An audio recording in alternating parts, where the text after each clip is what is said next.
Yeah, hi there. These comments are for Cora, and I am Michael Buckoff, the founder, owner, and the materials writer for all of your lessons at the online TOEFL course, the 7-step system to pass the TOEFL IBT, and Happy New Year to you. Happy New Year to you, Cora. And you made a comment over at my website at onlinetoeflcourse.com and specifically at the Join web page, and let's take a look at your specific comment. You say, hello Michael, I need 100 in the TOEFL IBT with 26 in speaking and writing. I have to get this as soon as possible. My deadline is next August. My weakest point is my writing. This is the first time I want to try the TOEFL test. I attempted at the IELTS 2 times. It was so familiar to me, but I'm not good at it. Somehow it made me sick. Oh, you have an exclamation point. Say, a lot of stress on the exam day ruined my result. Even on the last exam, you want to say, I thought out at the end of the exam. Maybe I tired out, you might want to say. I could not improve my English knowledge better than Band 6. Surely I do not want to try the IELTS anymore. Please guide me to my goal. I am hardly waiting to see your advice. Let me wish you a very happy and healthy new year. Cheers, Cora. And the same to you. Thank you. Alright, now, the main thing is, it's not really... I wouldn't have this attitude. You're saying that you don't want to take the IELTS exam anymore because you got a lower score, so now you want to take the TOEFL exam, but it's not really the exam, it's your academic English language abilities. So it doesn't really matter which exam you take, as long as you improve your academic English language abilities, you will score higher. That's a fact. Alright, so what I want to do right now is to give you some specific advice to help you reach your goal, Cora. Alright, so the main thing is, are you willing to work hard? Are you willing to study consistently and regularly, pretty much every day for a few months? And are you motivated to improve your academic English language abilities? If you've answered yes to those 3 questions, then you should be okay. You will be able to reach your goal. It's just a matter of time. And the good thing for you is time is your friend. You do have some time to improve your English, which ultimately will improve your score. Okay, so first of all,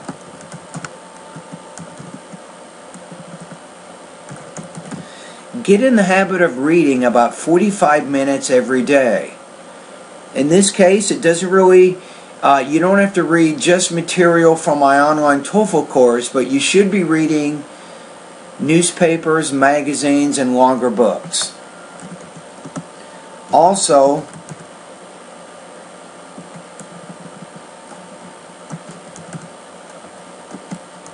you should do 45 minutes of listening daily.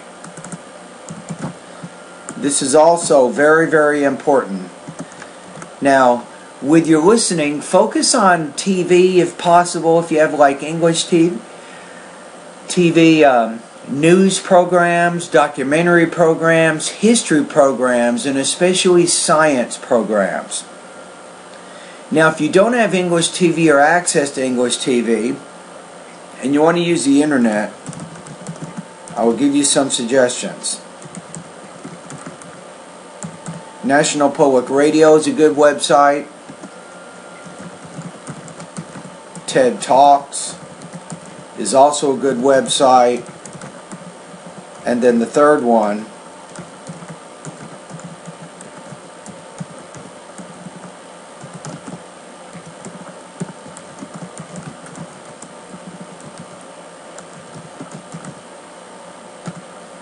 Randall Cyber Listening Lab.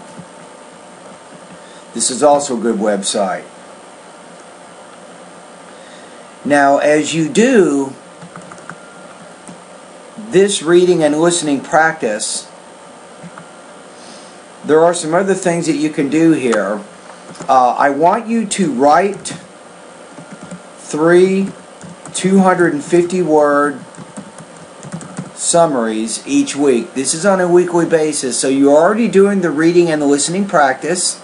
It's important for you to write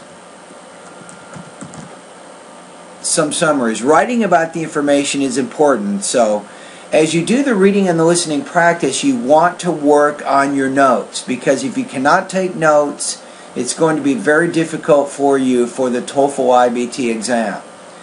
So as your notes improve, and in the beginning when you focus on notes on the reading and listening passages, Cora, your notes will not be complete, they'll not be accurate, but you will get better as you practice. Each week write 3 250-word summaries of either reading or listening passages that you are practicing. In addition, you should give maybe 3 to 5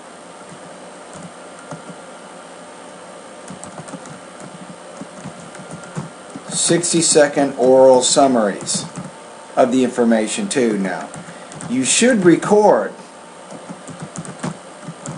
your summaries.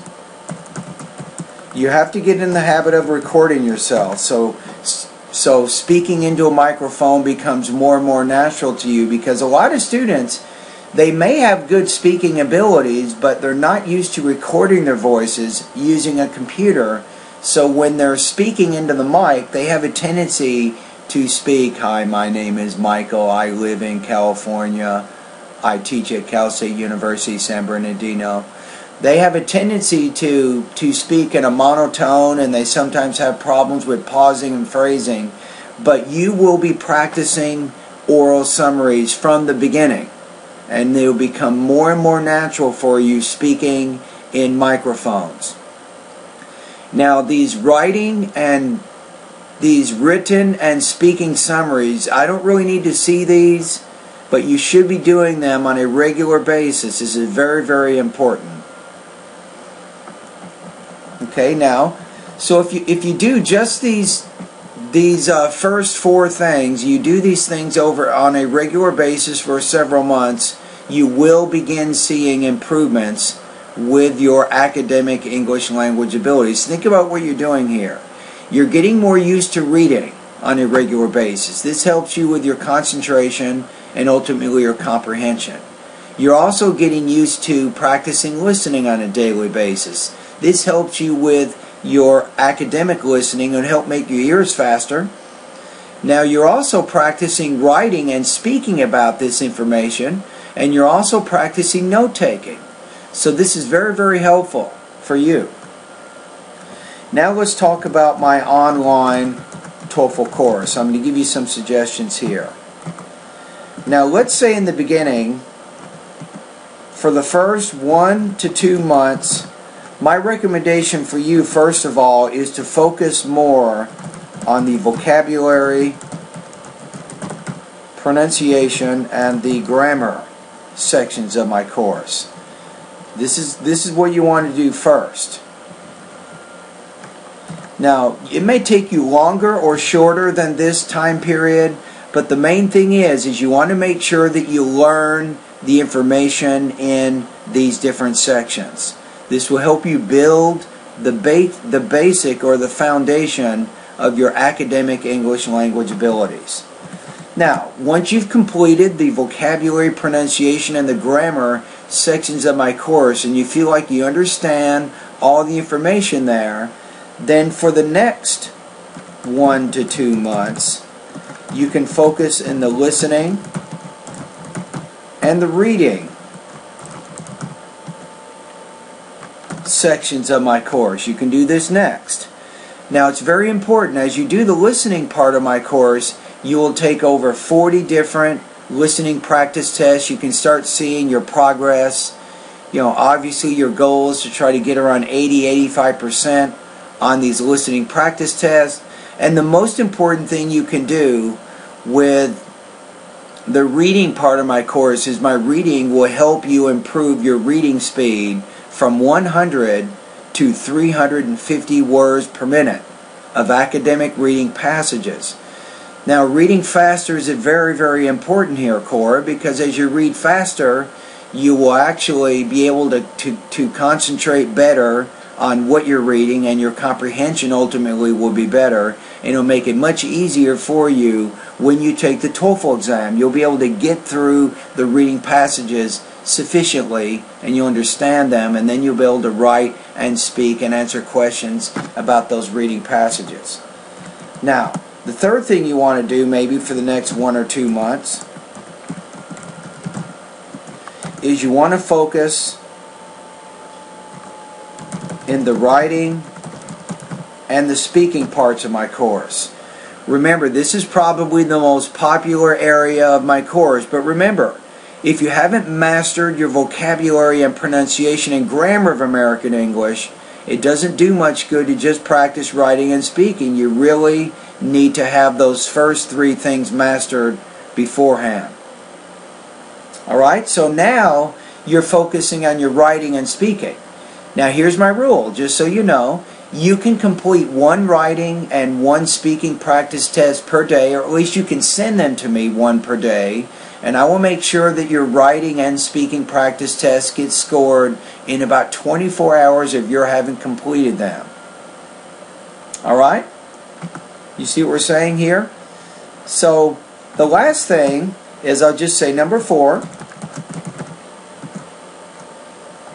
I actually do have some full-length TOEFL IBT practice test.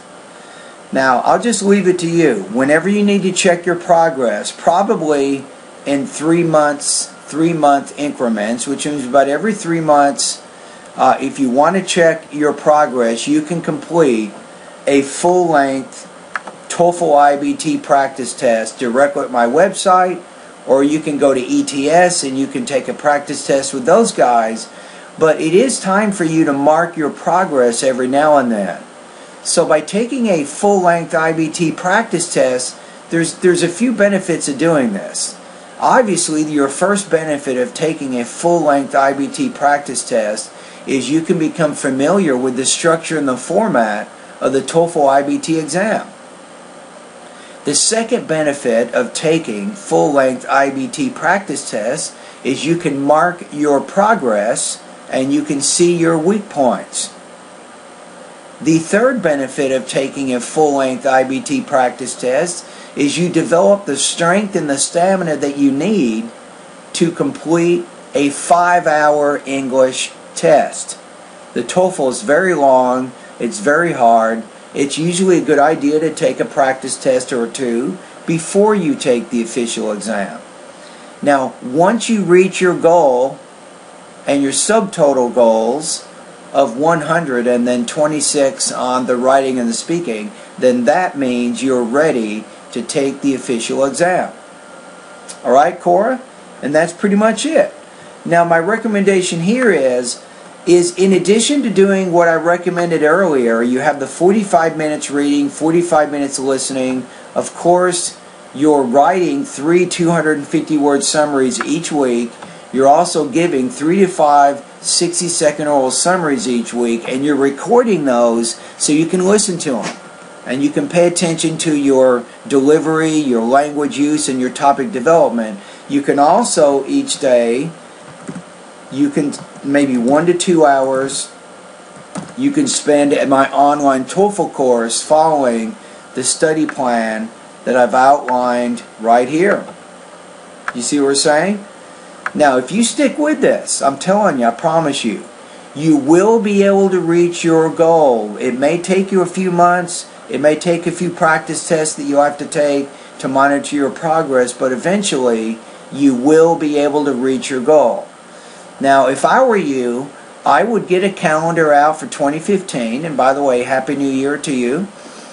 And in the calendar, you should start putting blocks of time so you can study, so you can practice your English. So each day, if possible, try to set aside anywhere from 2 to 4 hours each day, you can start following the suggestions in this video. You might even want to watch this video maybe once a week for a while so you can continually go over my tips and my recommendations to help you reach your goal. Alright, course, so in conclusion, good luck to you. I'm very confident that you will be able to reach your goal. You can be positive. You will be able to do this. It will take some time. It'll take a lot of hard work. And remember that the TOEFL exam and reaching your high score in the TOEFL exam, it's a journey. And there will be some obstacles along the way. But if you hang with it, if you work hard, you will be able to reach your goal.